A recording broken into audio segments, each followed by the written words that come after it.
I'm Melanie Jackson. I was Melanie Brooks Jackson, but I've been Jackson for a long, long time.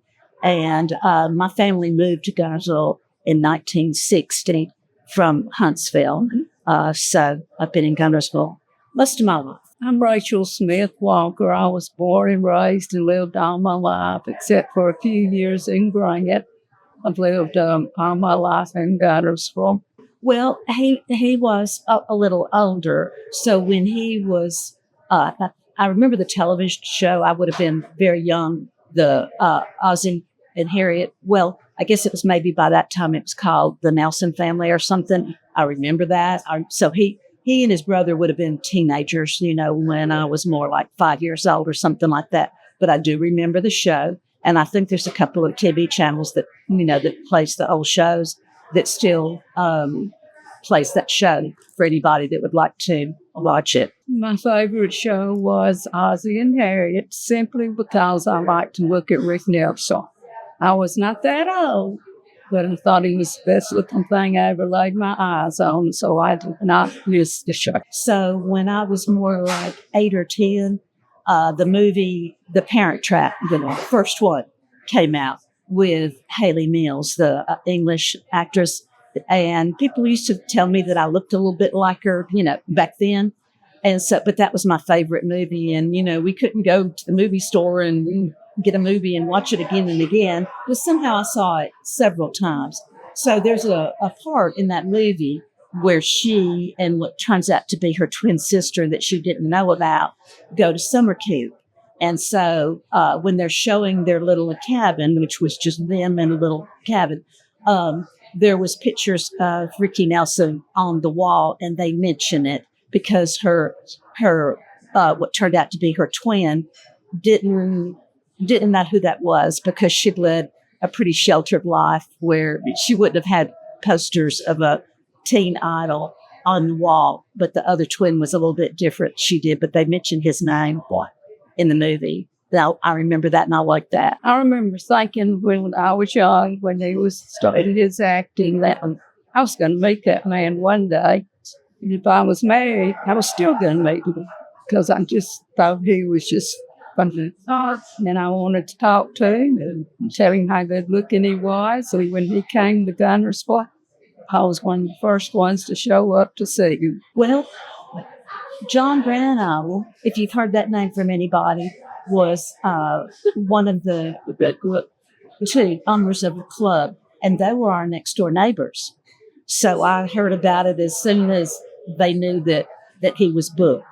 So Pat Upton and John Branham were partners, and so that's what the PJ's Alley was. Pat and John. So I was good friends with John's wife, and we used to. Our kids played together and used to walk together. So as soon as her name's Noelle, and as soon as she knew and wanted that I wanted to go. Well, I'm an RN, and I was working in the nursing home.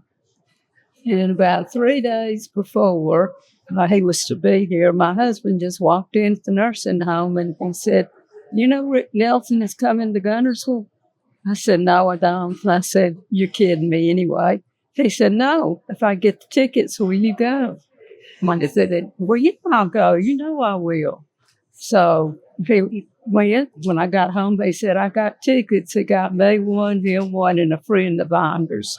So that's how I knew GDC. It's my memory that I attended on Saturday in just that show. I did have another story I want to tell you about that's pretty interesting, something that happened the next day, but that might be another question. I attended the one on Friday night because I was told that was the only one he was going to do. So that's the only one we had a ticket for. So when we came, he said that was his last show. Well, the next day we heard that so many people didn't know about it and didn't get to come. They were going to have another one on Saturday night. That's how I found out the coolest too. But we did the Friday night. And one of those nights after the show, we saw him shopping in the grocery store. Wasn't it called? Food World. Food World. He was leaving. He didn't have much. He just had a little handful of stuff. I don't know what he was doing. And that was how we came about seeing. Well, I want to tell you what happened to me personally. So I attended on Saturday night, and the next day was Sunday. It was sort of unusual that my husband didn't go because we had gone through our years. We'd gone to many, many concerts. We saw the biggest, we saw Jimi Hendrix. We saw Janis Joplin. We went to a lot of concerts all those years before we had children. Well, he was the manager at the local radio station. Now the old guy. And so I had started a project a couple of weeks before that this was back in the wallpaper days. And so I was re-wallpapering or putting wallpaper up in his office. So when I was telling him about the concert, and he said that he would just stay home and keep the kids. And I said, well, I'll go Sunday and finish, while nobody was at the radio station, finish putting that wallpaper. So I was just there by myself doing that. And, the phones would probably seldom ring on Sunday, but all of a sudden, all the telephone lines, and it was the phones that, the lights flash. And I thought, what is going on with these phones? I don't think I even answered for a while, but then finally I did. And it was people from newspapers, television stations, different forms of the media.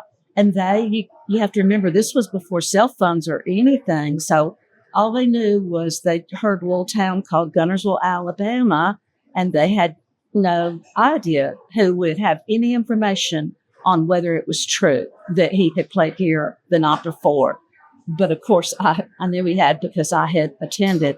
So I answered, I don't know how many phone calls and talked to people the best that I could. I probably didn't know every answer to every question they were answering, but at least I could verify that, yes, he had played, and yes, he had left, our little airport, and everything was fine then.